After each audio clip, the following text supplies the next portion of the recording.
할렐루야, 반갑습니다. 설교 외전 시작하도록 하겠습니다. 하나님 말씀 한 구절 읽고 시작하겠습니다. 역대상 12장 18절입니다. 이 말씀 한 구절만 읽고 시작하도록 하겠습니다. 그때 성령이 30명의 우두머리 아마새를 감싸시니 이르되 다윗이여 우리가 당신에게 속하겠고 또 이새의 아들이여 우리가 당신과 함께 있으리니 원하건대 평안하소서.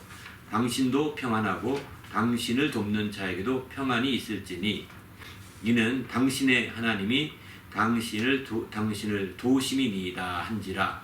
다윗이 그들의 받아들여 군대 지휘관을 삼았더라. 아멘.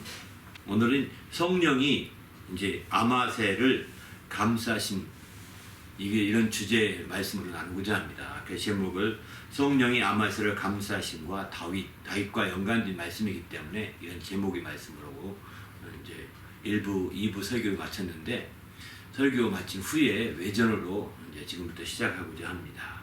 네, 감사합니다. 좋은 시간 주셔서. 먼저는 제가 깨달은 점 및 질문인데요. 성령으로 하기 위해서 어떻게 해야 되는지 3가지 얘기하셨던 것 같은데 6가지 얘기하셨는데, 저희들의 입장에서 할 수 있는 노력은 성령으로 봉사하는 것, 복음을 전하거나 기쁨으로 하는 것 하셨는데, 이게 이렇게 이해도 되는지 확인하고 싶은 게요, 우리가 우리를 위해 죽으신 예수님께 영광 돌리고 그 구원하신 하나님의 이름을 찬양하는 것만으로도 우리가 의롭다 인정해 주시는 거라 이해할 수 있을까요? 그렇죠.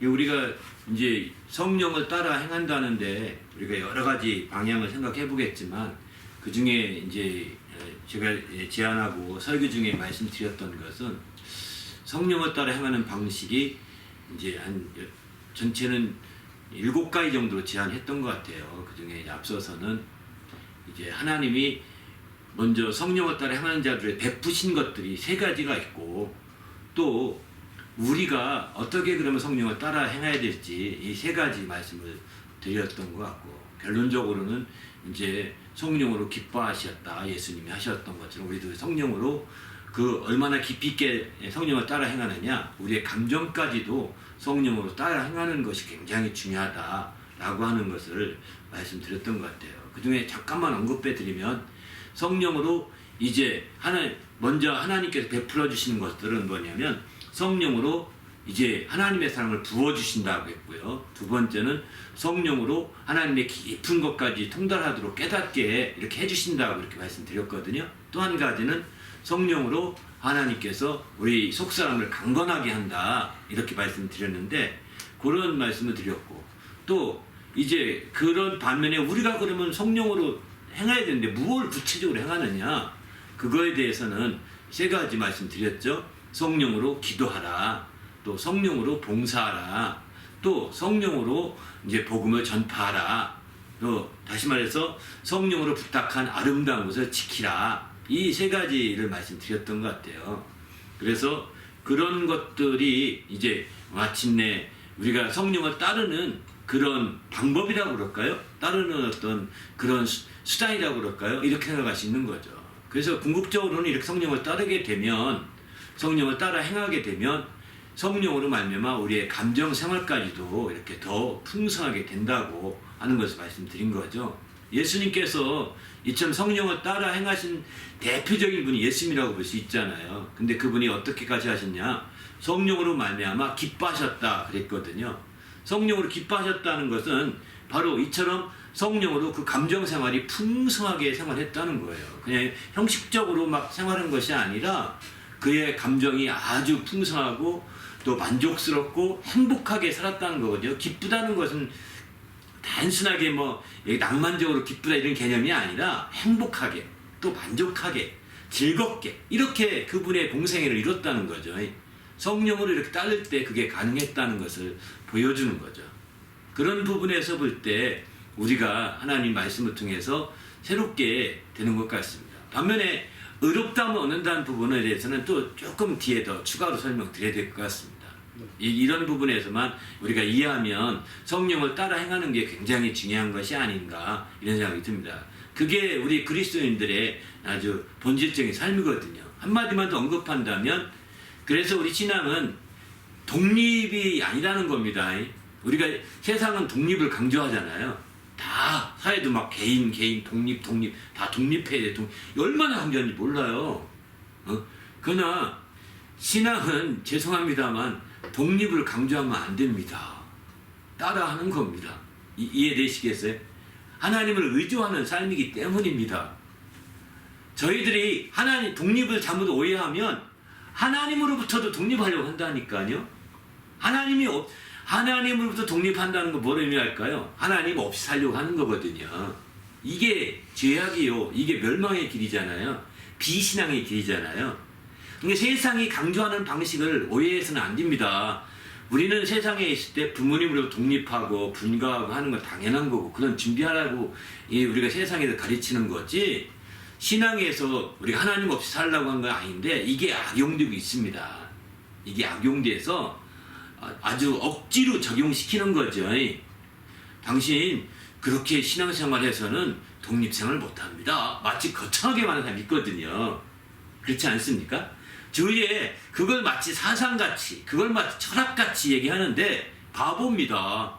신앙과 세상살이를 구별 못하는 겁니다. 신앙과 세상살이를 구별 못하는 거예요. 성령을 따라하는 것, 하나님을 따라하는 것, 하나님을 의지하는 것, 성령을 의지하는 것, 이게 신앙생활인 거예요. 그렇지 않습니까? 그죠?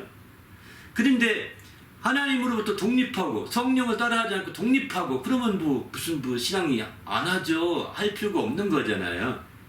세상에서 부모님들은 갈수록 어떻게 될까요? 힘이 빠지잖아요.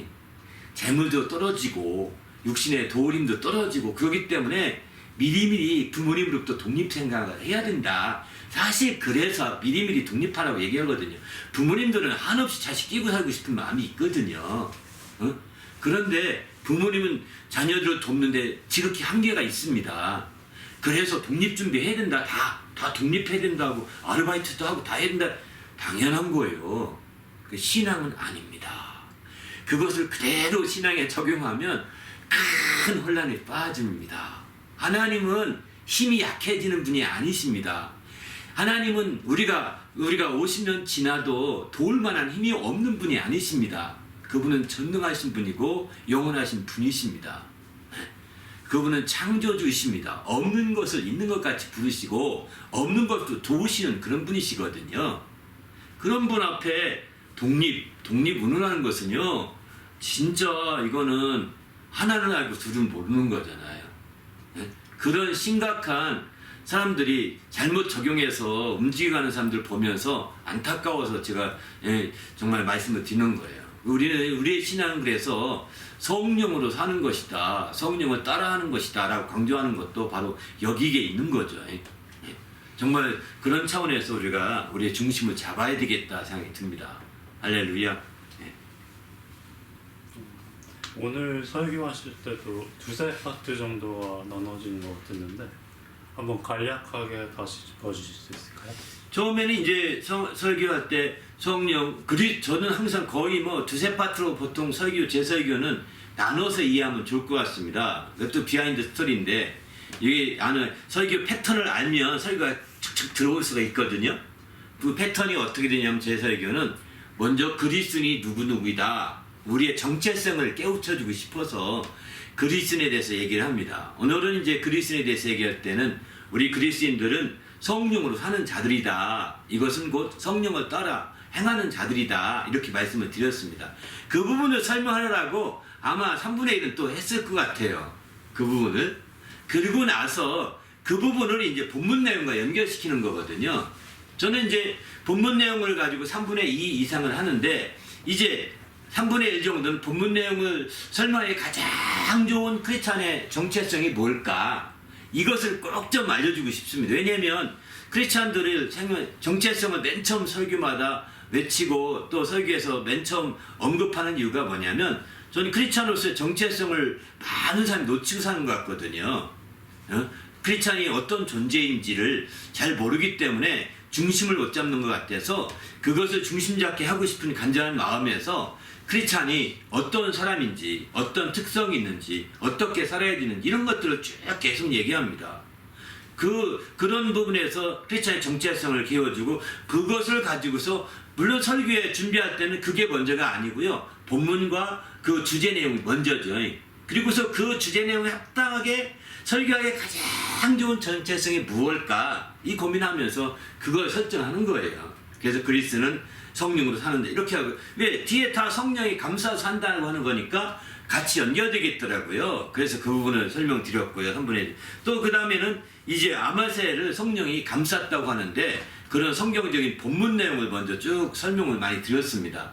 그리고 나서는 그것을 적용하는 내용이 또 한 세 번째 내용의 주류였던 것 같습니다. 그것을 어떻게 적용시켜서 우리가 살아야 좋은지 그런 위기 가운데 특별히 다윗을 통해서 다윗의 위기 앞에서 그가 어떤 자세를 취해서 그 위기를 위험에 빠지지 아니하고 기회로 만들어 갔는지 이런 부분을 이제 오늘 설교를 통해서는 적용시켜서 말씀을 드렸거든요. 그렇게 전체적인 내용들을 좀 이렇게 그렇게 하는 세 파트로 좀 요약할 수 있을 것 같습니다.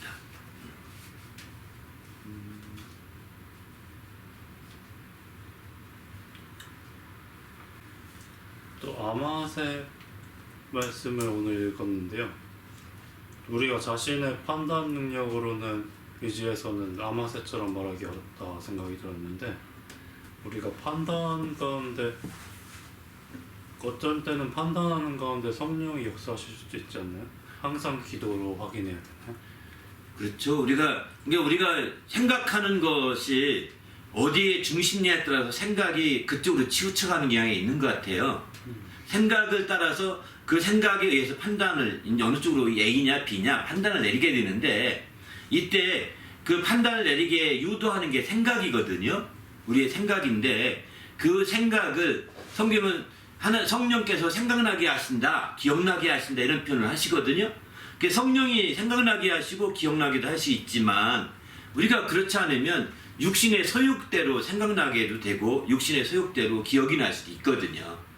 그래서 잘 분별해야 되는데 이게 과연 성령의 소욕인지 성령의 그런 인도하심인지 육신의 소욕인지를 분별해 가야 합니다. 그 분별할 때는 저는 이렇게 생각합니다. 이 설교 내용과 약간 거리가 있는 내용이지만 이제 육신의 소욕이라고 하는 것은 성령의 소욕과 육신의 소욕 성령의 소욕이라는 말은 사실 성경의 개역 성경의 표현인데 정확한 표현 성령의 뜻이라고 표현하는 게 좋은 것 같아요. 성령의 뜻으로 생각하는 것과 육신의 소욕으로 생각하는 것과의 큰 차이가 있는데 그 차이의 관점은 뭐냐? 육신의 소욕은 육신을 위해 초점을 두고 생각하는 겁니다. 그 결과를 쭉 찾아가 보고 그러면 그 결과가 육신에 도움되게 하는 쪽으로 갑니다.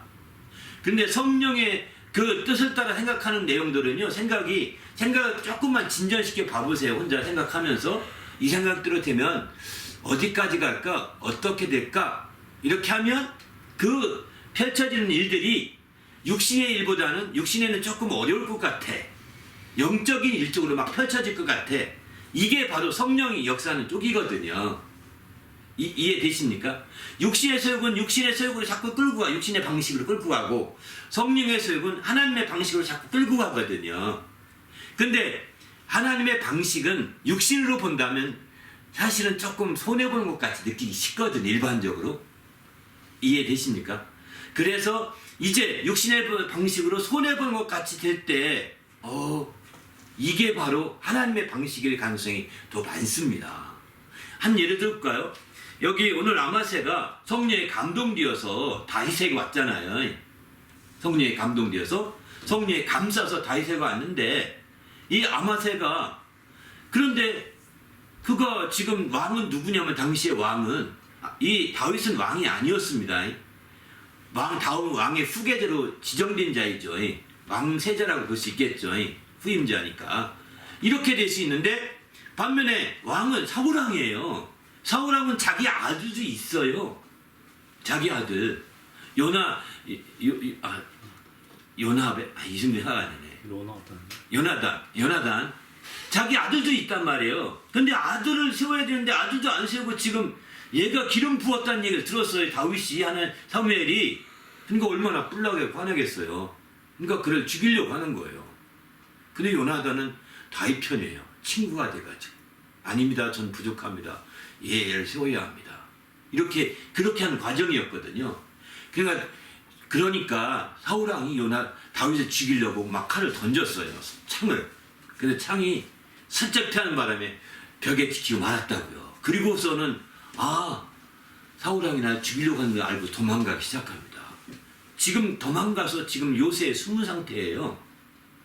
그리고서 지금 여기 아마새가 찾아온 거예요. 30명을 데리고서.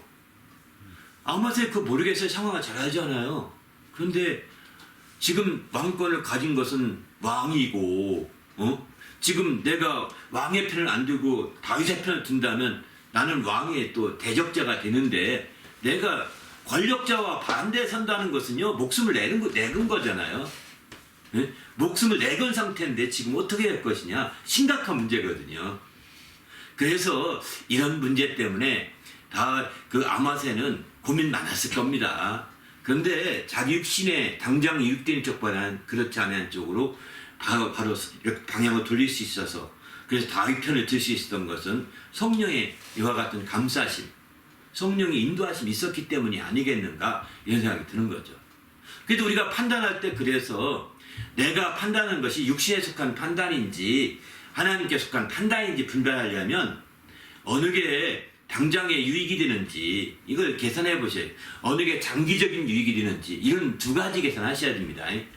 당장의 유익이 어느 쪽이 더 큰 건지, 또 멀리 바라볼 때 유익이 어떤 것이 큰 건지, 멀리 바라보는 유익을 바라보는 것이 하나님의 뜻에 따른 판단이기 쉽습니다. 일반적으로. 이렇게만 분별한다면 아마 성령으로 아마새처럼 감동받아 분별을 계속할 수 있을 것이고, 처음에만 어렵지 이것을 두세 번 반복해야 하잖아요. 그러면 자연스럽게 내 자신의 삶이 성령에 감동받아서 그런 쪽으로 가게 되어 있습니다. 그런 쪽을 자연히 흘러가게 되는 거죠. 이런 멋진 삶을 저는 우리 모두가 살았으면 좋겠습니다. 오늘 설교도 사실 그것 때문에 설교하게 된 거죠. 우리가 당장은 눈앞에 근시안처럼 눈앞에 것 바라보고 막 나가지만, 그러나 우리는 멀리 봐야 되잖아요. 멀리 보라고 다들 그러지 않습니까? 야망을 가지라고 그러지 않습니까? 멀리 바라보고 그 멀리 장기적인 유익을 바라보는 그런 사람이 될 때 신앙적인 사람이 될 수 있는 거죠. 그게 바로 이제 우리는 영적인 유익이라고 저는 생각합니다. 그런 유익을 여러분이 개선할 수 있다면, 그런 유익까지 바라보고 개선할 수 있다면, 그게 바로 참으로 귀한 하나님의 역사를 이룰 수 있는 거죠. 이런 멋진 주님의 정말 축복을 누리시길 바랍니다. 할렐루야. 누구나가 판단할 기회가 많잖아요. 생각할 기회가. 아마 그럴 때마다 성령의 감동을 받아 사시다면 이렇게 좋지 않을까 생각이 듭니다. 네. 그러면 설교 중에 미쳐봤던 생생한 영감들이 있으시면 말씀해 주실 수 있을까요? 오늘도 설교를 많이 준비했는데 사실 시간이 없어서 30분, 40분 설교한다는 게 굉장히 설교를 더 많이 준비한 것 같아요. 제가 좀만 준비하고 더 기도를 많이 해야 될 것 같습니다. 앞으로는. 오늘은 이제 제가 마지막으로 적용시켜서 좀 더 얘기하고 싶었던 것은 이제 그런 말씀이었습니다. 바로 이 얘기 외에도 성령의 감동과 성령의 인도함을 했던 그런 케이스들이 여러 케이스가 있거든요. 이외에도요. 그 한 가지만 더 말씀을 드리고 싶습니다. 이 말씀은 이제 1부나 2부에 산다지 못했었는데, 열왕기 하 3장에 보게 되면 이제 열왕기 이때 엘리사의 선지자 시대거든요. 엘리사 선지자 시대에 이제 전쟁이 일어나게 됩니다. 그때에 모압이 북쪽 이스라엘과 남쪽 유다로 나눠진 상태였는데, 모압이 배반을 하게 됩니다. 모압 사람들이 이스라엘과 함께 잘 이렇게 연합작전을 피가하다가 이스라엘을 배반합니다. 그 이스라엘이 배반하니까 억울하니까 남쪽 유다를 추스려가지고 우리 연합작전에서 모압을 치자, 이렇게 전쟁을 치기 위해서 연합작전을 피게 됩니다. 그래서 연합작전 하되 모압을 치러 가려면 에돔이 있어야 되거든요. 에돔을 꼬시어서 함께 세 나라가 연합작전을 해서 치러가는데 갔는데 일주일 만에 식수가 끊어졌어요. 그리고 식수가 없는 곳에 진을 칠 수밖에 없는 상황이 된 거예요. 그래가지고 난리가 난 겁니다. 그 연합분들이 거기 식수를 얻지 못하고 거기서 식수가 끝났으니 일주일 만에 굉장히 큰 문제죠. 그때 당시에 유다의 왕이 여호사밧이라는 왕인데, 이 사람은 유명한 개혁 군주, 믿음으로 사는 군주예요. 다윗왕 못지않게. 당시에 다윗왕 못지않게 아주 정말 남쪽 유대에서는 굉장히 존중받는 군주였어요. 신앙적으로 사는 그런 군주였는데, 그때에 너희 나라에 선지자가 한 명 없느냐 이렇게 묻습니다. 그 이스라엘에게 선지자가 한 명 없느냐 이렇게 물어보니까, 그때에 선지자가 있다. 이름이 뭐냐? 엘리사다. 그럼 그를 데리고 와라. 그 엘리사가 데리고 오게 됩니다. 그래서 어떻게 하면 좋으냐 이렇게 말했더니 엘리사가 말하기를, 이제 그렇게 말하는 겁니다. 엘리사가 말하기를, 이제 3장 15절 이렇게 말하죠. 15절부터 보게 되면, 이제 내게로 엘리사가 말하기를, 내게 검은 구 탈자를 불러와라. 그리고 검은 구 타는 자가 검은 구를 탈 때 하나님의 손이 엘리야의 위에 있더라 이렇게 표현하거든요. 하나님의 손이 엘리야 위에 있더라는 거예요. 이게 이제 다른 말로 보게 되면, 개역성경에 보게 되면 여호와께서 엘리야를 감동하시니 이런 표현하거든요. 이렇게 감동하시니 3장 16절 보면은, 그가 이르되 여호와의 말씀에 그 골짜기에 개천을 많이 파서 정말 물이 흘러 넘치게 하라 이렇게 얘기합니다. 근데 그 물이 없는 사막지대인데 거기가 물날 줄 아무도 모르는 거예요. 그러니까 여기가 물 어찌 납니까? 이렇게 하니까, 아니 개천을 많이 파라, 물이 넘치게 하라 이렇게 얘기하는 거예요.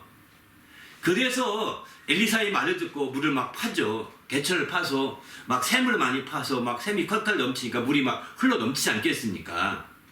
그런데 때마침 흘러 넘쳐서, 그래서 그 물을 먹고 쉬면서 이제 치라가 공략을 하는데, 때마침 모압 사람들이 그 얘기를 듣고 와서 또 거기서 물이 없는 곳에 틀림없이 고생할 거다 해서 그냥 기습하려고 온 거예요. 모압 사람들이 기습하러 왔다가, 그 때마침 해가 넘어갈 때예요. 그게 해마가 넘어갈 때인데, 그 사람들은 시컷 물 먹고 다 준비하고 있는 때였고, 이제 그들은 막 기습하러 막 왔으니 얼마나 힘들겠습니까? 근데 때마침 그 물이 막 흘러넘치는 곳에 서쪽으로 넘어가는 햇빛 밑에 태양이 붉게 붉은 태양 때문에 물에 태양빛이 비쳐서, 붉은 빛이 비쳐서 핏빛으로 보였다고 해요. 핏빛으로 보여서 막 모압산 쳐들어오게 됩니다. 저들이 자중진에 빠져서 이제 우리가 치기만 하면 끝만이다. 갔는데 웬걸 그 사람이 밥을 다 먹고 물도 다 마시고 그 막 몸을 건강한 상태 있다가 싸우니까 100발 다 치기는 거죠. 이래서 모압 사람들을 완전히 무찌르고 승리하게 됩니다. 그곳에서. 바로 이런 역사도 보게 되면, 저는 이 말씀도 시간 나면 꼭 좀 전해서 함께 나누고 싶었던 말씀이었거든요. 바로 하나님의 손이 엘리사의 머리 위에 있어서 이렇게 말씀하고 있다는 거예요. 그냥 막연하게 엘리야를 감동한 것이 아니라, 막연하게 우리 말씀에 감동했다는 표현을 쓰는데, 하나님의 손이 엘리야의 머리 위에 있더니 그렇게 있어서 샘을 많이 파라, 개천을 파라, 그래서 물이 흘리게 하라, 막 이렇게 예언하게 한 거죠.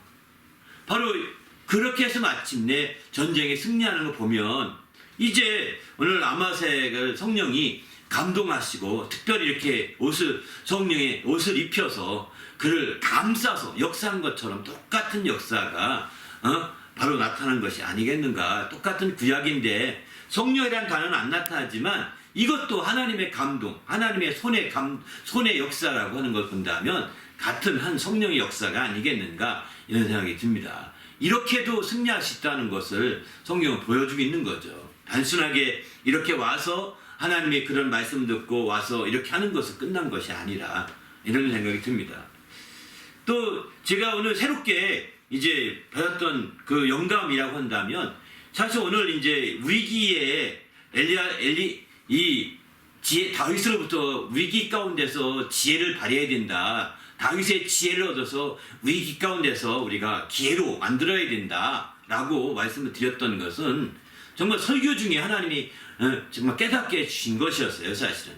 제가 뭐 설교 내용을 다 보내서 받은 분들은 다 알겠지만 거기에는 이런 내용들이 없거든요.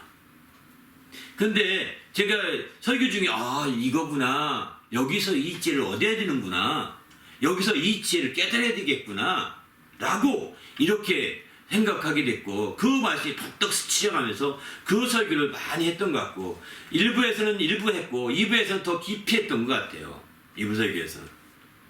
그래서 이제 바로 정말 위기라는 것은 위험과 기회의 합성어인데, 위험과 기회의 합성어가 위기인데, 바로 똑같은 위기에서 어떤 사람은 지혜로 나가고 어떤 사람은 위험에 빠진다고요. 우리는 바로 성령의 인도함 받고 성령의 감싸심을 받는다고 한다면 이런 기회를 얻을 수 있다는 것입니다. 다시 말해서 다윗으로부터 지혜를 얻는다고 한다면 이런 지혜를 얻을 수 있다는 거죠. 그래서 우리가 이 말씀을 깨닫고 이 말씀은 조금 다시 한번 강조하고 싶었습니다. 그래서 주님 안에서 또 새롭게 우리가 되어지지 않나 그런 생각이 들어서 또 이렇게 말씀을 더 드리고 싶습니다. 아무튼 주님 안에서 이제 우리가 위기에서 이왕 한 가지 더 정리하고 넘어갈게요. 위기에서 우리가 다윗으로부터 지혜를 얻어서 잘 판단하려고 한다면 무엇보다도 이제 자기가 불의함이 없어야 된다고 말씀을 드렸습니다. 자기의 불의함이 있으면 하나님이 그 위기에 관여하도록 하지 못합니다. 불의함이 없어야 되는 거예요. 자기의 불의함을 가지고 있으면 하나님이 관여할 수 없습니다. 하나님께 이 다윗이 말하지 않아요. 나는 불의함이 없사오니, 정말 우리 조상이 하나님이 책망하기 원한다. 책망하기 원한다는 것은 관여하기 원한다, 이 얘기예요. 여러분이 위기라고 느끼는 그런 상황에 바로 하나님이 역사해 주십시오라고 할 때 하나님이 관여해 주십시오라고 하는 거거든요. 하나님이 다르게 판단하게 해 주십시오, 하나님이 역사해 주십시오라고 말하는 거거든요. 그렇게 되기 위해서는 바로 하나님이 거기에 함께 관여가 되기 위해서는 가장 필요한 것이 불의함이 없어야 된다는 거예요. 불의함, 곧 더러움이나 추함이나 악함이 우리가 내려놔야 하나님이 관여하고 하나님이 거기에 끼어드시거든요. 그러나 불의함이 있으면 이게 죄거든요. 죄는 하나님과 우리 사이를 갈라놓는다고 했습니다. 하나님이 돕고 싶어도 돕지 못하게 됩니다. 하나님이 우리를 지원하고 싶어도 지원하지 못합니다. 죄가 가로막혔기 때문에. 그래서 우리는 우리가 죄라고 느끼는 것, 더러움이라고 느끼는 것, 추한다고 느끼는 것, 불의하다고 느끼는 이런 것들을 빨리 회개해야 되는 거예요. 이렇게 회개의 기회를 얻기 위해서는 우리가 하다시피 결론을 빨리 내지 말고 이게 어떤 게 좋을까? 이쪽이 좋을까? 저쪽이 좋을까? 빨리 결론 내지 말고 한 발짝 늦추시길 바랍니다. 늦추는 건 죄가 아닙니다. 너무 성급하다가 실수하는 것보다는 조금 늦추는 건 죄가 아닙니다. 여러분 어디 회사에서든 어디 학교에서든 어떤 결론 내릴 때 막 서둘러서 막 이렇게 하는 것보다는 한 발짝 늦추는 것도 괜찮아요. 그렇게 하는 것들이 지혜일 수도 있어요.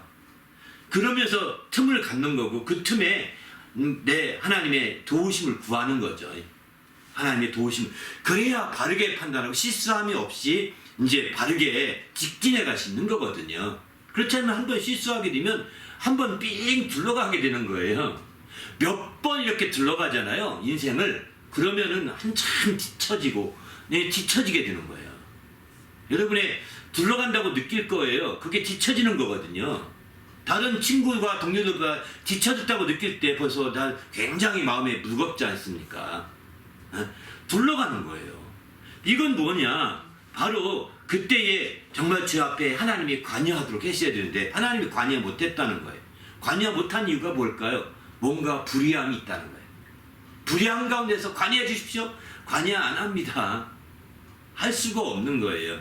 죄가 사이를 막아서 도움을 받을 수가 없다는 겁니다. 다윗처럼 그래서 나는 불의함이 없사오니 하나님이여 관여하여 주시옵소서. 막 이렇게 기도하시는 당당함이 필요하다는 거예요. 저는 여러분이 이런 항상 당당함을 가지고 그런 위기 가운데 임하시길 바랍니다. 할렐루야. 만일 우리가 인다면 9.11 사태 나서 이렇게 이제 뛰어내려 죽고 가만히 있어 죽고 한 상황이 됐습니다. 시간은 얼마 남지 않았습니다. 우리가 할 일은 뭐냐? 이제 회개해서 불의함이 없어야 되는 거예요. 네. 아까 이제 의롭다함에 대해서 말씀드렸는데, 그러면 불의함이 없으면 의롭다함을 받으라는 겁니다. 불의함이 없으라는 것은 어떤 내가 잘못된 것을 회개함으로 예수의 회개하고 예수의 피로 힘입음으로 말미암아 의롭다함을 받으라는 것입니다. 그것을 힘입어서 이제 주 앞에 당당히 나서서 나는 불의함이 없습니다. 나는 과거에 회개하기 전에 이렇게 불의했었지만, 이렇게 취했었지만, 이제는 예수 피로 그게 가리워진 바가 돼서 나는 불의함이 없습니다. 이렇게 말할 수 있어야 되는 거죠. 근데 주님이 약속하셨잖아요. 이 말씀을 의지에 당당해야 됩니다. 그럴 때 마침내 이제 정말 주님 앞에서 그 말씀대로 들으면, 그러면 주님이 당신을 꼭 살려서 쓰려고 하시면 너 뛰어내려라 이렇게 말할지도 몰라요. 크게 감동 주죠. 그러면 뛰어내셔야 해요. 창문을 깨고 주님 말씀 의지해서 하나님이 살릴 수 있어요. 거기서 죽고 뛰어내 죽으면 주님이 뛰어내린다는 음성이 분명하면 다시 한번 뛰어내라고 할 때 다시 한번 주님 정말 뛰어내려요? 다시 한번 컨펌을 받으라고 저는 권하고 싶어요. 왜? 우리가 한청에 들을 수 있으니까요. 세상은 그렇게 의심하잖아요. 하나님의 음성이라도 의심한다 할지도 모르니까. 그러면 한 번 더 기드온처럼, 기드온의 비로 아까 말씀드렸잖아요. 바로 하나님께 쌓이는 잠시를 구해서요. 그리고서 다시 한번 뛰어내려. 그러면 이제 두말할 것 없이 뛰어내는 겁니다.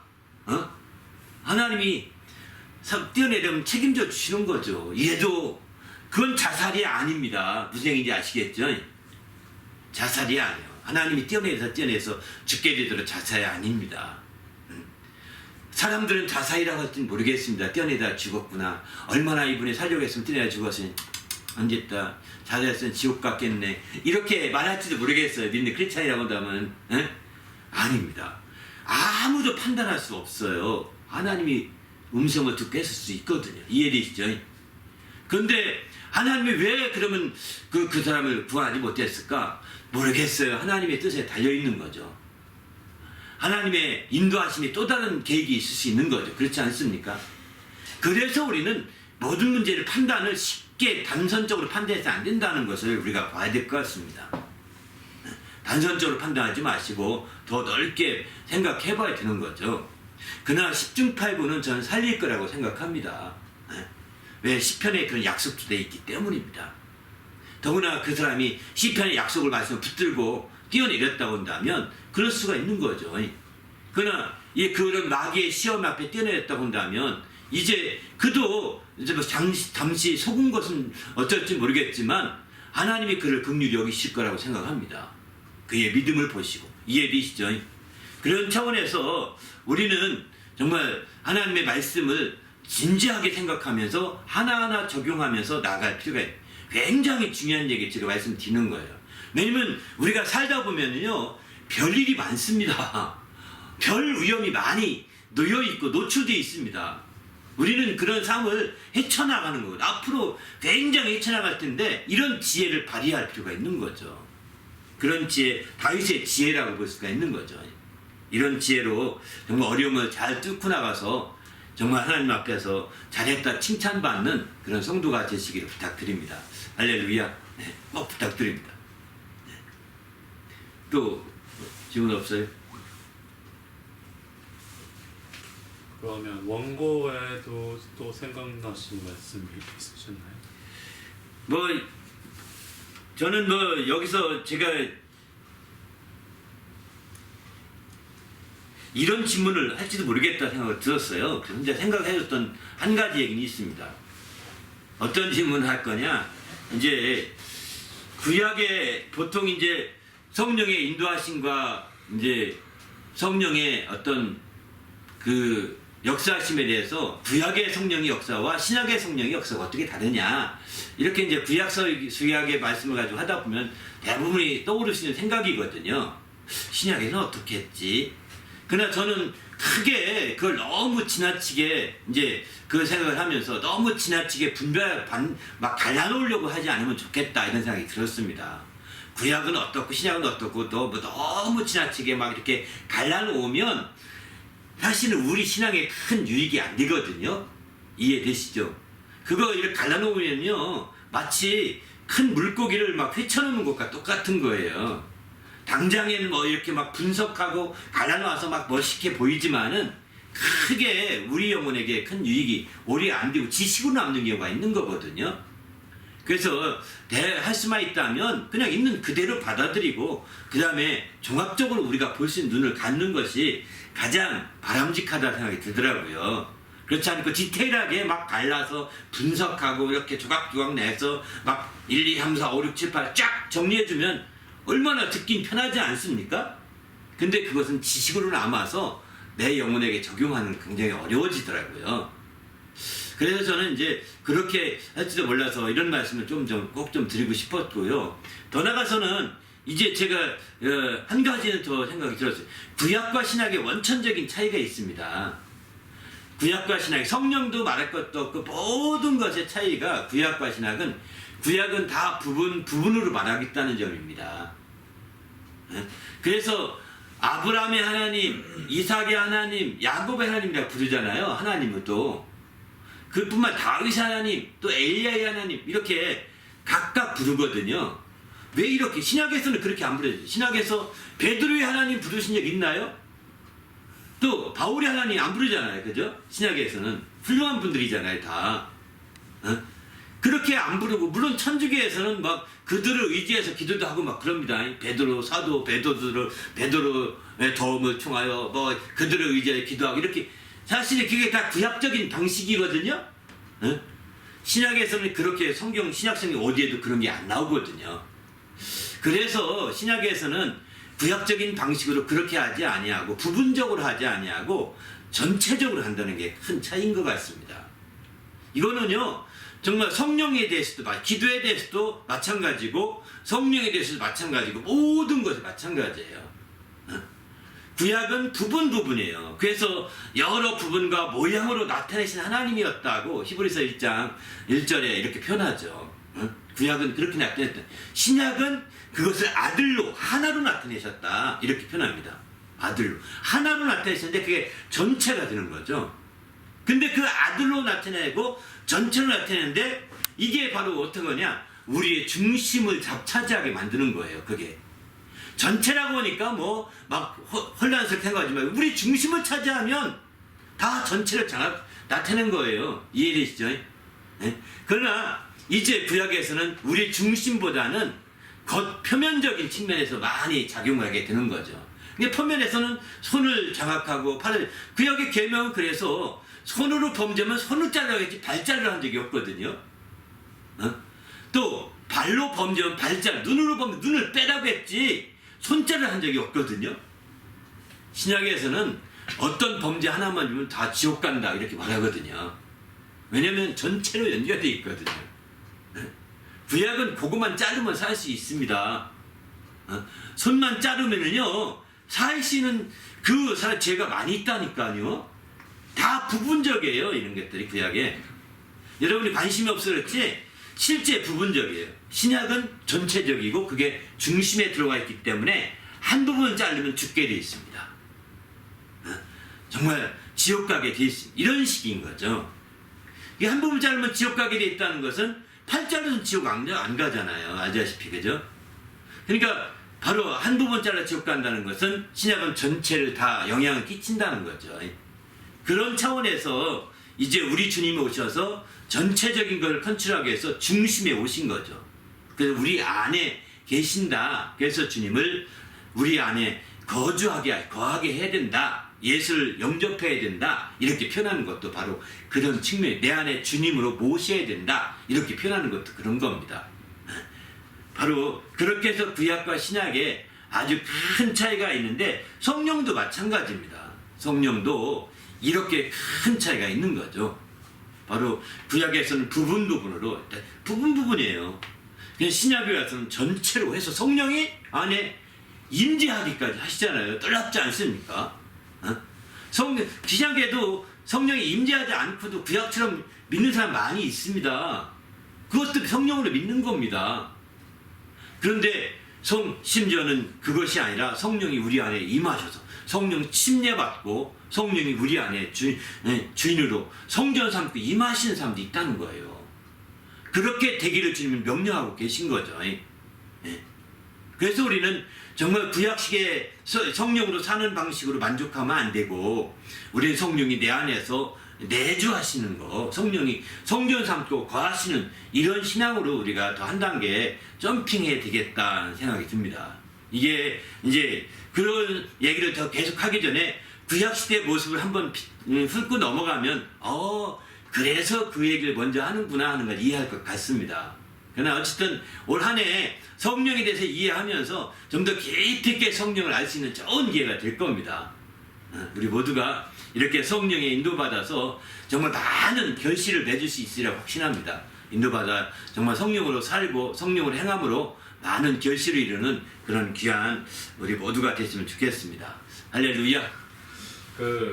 오늘 성경 설교하실 때 네. 아미세, 네. 아마세, 예. 아비세 네. 이렇게 나왔지 않습니까? 근데 이게 확실히 다 똑같은 건지 아니면은 그럴 거다라고 해서 오늘 설교를 하신다는지가 궁금하거든요. 예, 제가 그 부분은 이제 설교를 준비했는데 시간이 없어서 못했던 부분 중 하나예요. 그 부분도 준비를 해서 지금 잘 설명 좀 더 드릴게요. 제가 한 5분 정도는 더 말씀만 드릴게요. 이제 역대상의 오늘 본문은 아마세입니다. 이죠. 세. 영어로는 SAI 이렇게 표현합니다. 근데 이 아마세인데 다른 역대상 그렇지만 열왕기 상하에 나오는 열왕기 상하에는 특별히 열왕기 상하나 또는 이제 사무엘하는 다윗에 대해서 많이 나오거든요. 사무엘하나 사무엘상은 사울왕에 나오는데 거기에서는 사무엘상하나 열왕기 상하에서는 바로 아마세라는 이 표현이 한 번도 안 나옵니다. 이 표현이 안 나오고 그럼 어떻게 나오냐? 아마샤라고 하는 것이 주로 나오게 되고요. 또 간혹가다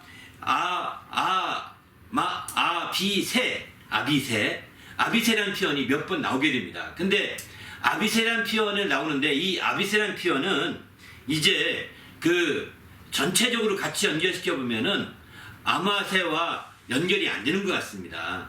아마세와는 연결이 안 되는 것 같고 오히려 아마세와 연결되는 부분은 아마샤 혹은 아마사와 연결되는 거예요. 네, 아마사가 거기다가 아마사는 SA로 끝나죠. 근데 I란 말이 빠졌던 것 같습니다. 기록하는 가운데서 I가 I 하면 세가 되거든요. 네? 근데 거기서 I란 말이 빠지니까 아마사로 끝났던 것 같아요. 근데 나중에 역대하에서 나중에 기록한 거 역대상이거든요. 역대상하니까 거기서 I를 첨가했던 것 같아요. 우리가 더 그렇게 봐야 되지 않는가 생각 들고 그러면 성경학자들은 어떻게 보느냐 이 부분에 대해서 보통 아비세라는 부분에 대해서 지지하는 성경학자 몇 명이 있고요. 나머지 대부분은 아마사가 맞다 옳다라고 대부분 이렇게 인정합니다. 일반적인 대부분의 성경학자들은 저도 그래서 아마사하고 아마세하고는 같은 인물이지 않겠는가. 네, 둘 다 이제 군대 다윗의 지휘관이었거든요. 군대 지휘관이었기 때문에 그런 점 때문에 아마사에 대해서 한번 좀 알아보도록 여러분 읽어보도록 하기 위해서 여기서는 그 부분을 자세히 말씀 못 드려서 주보 뒷면에 그 내용을 실어놓은 것도 거기에 있거든요. 그래서 이렇게 실어놨는데 하여튼 뭐 구체적으로 또 신학자가 어떻다까지 얘기하면 너무 신학적인 논쟁이 되니까 그거보다는 이런 용도가 더 바람직할 것 같습니다. 그래서 저도 아마사가 아마세로 이렇게 나중에 기록된 것이 열왕기 역대가 나중에 기록됩니다. 열왕기는 그 전에 기록하고 그러니까 그 전에 기록이 더 맞다고 봐야 되죠. 그런데 역대는 아마 새로 기록하는 가운데 쓰는 가운데서 아이 발음을 추가한 것인가 아니면 그게 추가라기보다도 어쩌면 발음이 그렇게도 발음했던 것 같습니다. 그렇게 해서 아마 두 개 왔다 갔다 쓴 발음이 아닌가. 그러나 아마세하고 아바세하는 너무 아비세하고 너무 발음이 차이가 있는 거죠. 분명히 세 자까지 필요하지만 이 마하고 바는 큰 차이가 있거든요. 그러나 그런 차이 때문에 그 비슷한 면도 있지만 그러나 이 아비새는 그 군대 장관으로 귀하게 쓰이는 것이 이제 불확실하거든요. 그러나 이제 그런 당시의 인물 가운데는 이런 두 인물이 있다는 것만 소개해드릴 필요가 있는 것 같아요. 거의 비슷한 발음이어서 이렇게 소개를 해드리고 싶습니다. 질문 하나 더 할게요. 오늘 성경 말씀이 역대 상이었고 예. 그리고 방금 얘기하신 거는 역대 하에도 나온다. 아비새, 아마사 예, 맞아요. 나오는데요. 그 당시에 사람들 이름이 여러 명 있었지 않습니까? 원본을 확인하지 않으니까 저는 잘 모르겠지만 다른 사람일 수도 있을 거고 그런 다른 사람을 이제 통틀어 가지고 하는 거는 이제 해석의 차이이지 않습니까? 그쵸. 다른 사람일 수도 있고 또 이제 근데 저는 일반적인 성경학자들이 주로 대다수의 성경학자들이 그렇게 인정해서 그런 방향으로 한다고 제가 말씀드린 것도 그런 취지고 오늘 본문은 사실 그 사람들 얘기 다 아마새에 대해서 자세히 설교 안 했어요. 여기 오늘 본문 중심으로 했기 때문에 뭐 저는 그래서 자꾸 아마사라고 표현 안 하고 아마새라고 자꾸 표현하고 있는 것도 그런 측면이거든요. 그럼 나중에 역대 하에 기록할 때도 거기서 그 사람이 또 이제 다시 고쳐서 아마사라고 썼는지도 모르겠고 또 어떻게 했는지 잘 모르겠고 제가 그냥 이해할 때 그렇게 얘기했을 뿐인데 이제 그렇게 했다 하든 이렇게 하든 상관없이 그때 가면 또 아마사로 또 발음을 설교해야 됩니다. 그리고 그 설교 내용에 그 기록한 그 내용에 충실하게 설교하는 게 설교자로서의 가장 큰 임무라고 생각합니다. 단지 이제 시간이 있어서 강해 설교를 한다면 이해되시죠? 성경 전체를 쭉 성경 쭉쭉 막 풀어가는 한다면 아니면 특별히 강해 설교 중에서도 아메새에 대해서 집중적으로 설교를 한다면 이 부분을 다 종합해서 이렇게 설교하면서 이렇게 종합적인 정리하는 건 같이 있을 텐데 오늘은 그런 시간은 아닌 것 같아서 제가 설교할 때는 그런 부분을 이렇게 쓱 넘어갔습니다. 단지 또 궁금해할 수 있는 분이 있어서 그렇게만 얘기만 해주고 관심 있는 사람이라면 주보를 보면서 좀 참고해봐라 이렇게 좀 가이드 해주고 싶어서 이렇게 놓은 거죠. 네. 감사합니다. 아무튼 주님 안에서 정말 이렇게 하나님 말씀을 통해서 우리가 이제 살되 성령의 감동을 받는 게 저는 익숙해졌으면 좋겠습니다. 성령의 인도함 받는 게 익숙해지기를 바랍니다. 올 한 해 내내 이렇게 제가 굉장히 디테일한 부분까지 설명하지 않습니까? 이렇게 하는 것은 그냥 우리가 우리의 맨 정신으로만 신앙생활하는 것이 아니라 맨 정신으로만 우리가 막 살아가는 것이 아니라 성령의 이런 큰 감동과 성령의 큰 인도하심으로 신앙생활하기를 간절히 바라는 마음에서 뭐 그러는 거거든요. 이렇게 되면 행복합니다. 저는 제가 그렇게 설교하고 있고 그렇게 설교 준비하고 있고 그렇게 얘기하고 있고 또 사실 이렇게 설교 외전을 마련하는 것도 제가 설교를 어떻게 준비했고 준비하는 것을 하는 가운데 성령이 어떻게 역사했는지를 조금이라도 더 드러내고 성령의 역사를 드러내고 싶어서 하는 거거든요. 제가 잘나서 하는 것이 아니라 저는 준비 못했었어요. 저는 생각도 안 했는데 이 설교 중에 막 생각나더라고요.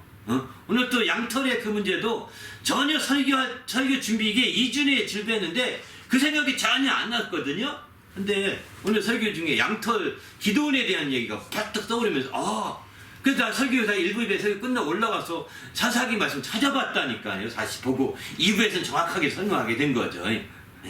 이렇게까지 한 것도 이게 성령이 역사하는 건 뭐겠어요. 그죠? 그러니까 이처럼 성령이 기억나게 하시고 생각나게 하신다고 했는데 저는 그걸 생생하게 느끼니까 정말 기쁜 거예요. 설교하면서 막 행복해하는 거예요. 제 얼굴을 보세요. 행복해하지 않습니까? 기뻐하는 것 같지 않습니까? 뭐 눌려가지고 지금 막 설교하는 것 같아요? 아니잖아요. 그러니까 저는 정말 행복해요. 사실 여러분 모두도 설교만 아니라 신앙생활에도 이런 행복함이 있을 수 있다는 겁니다.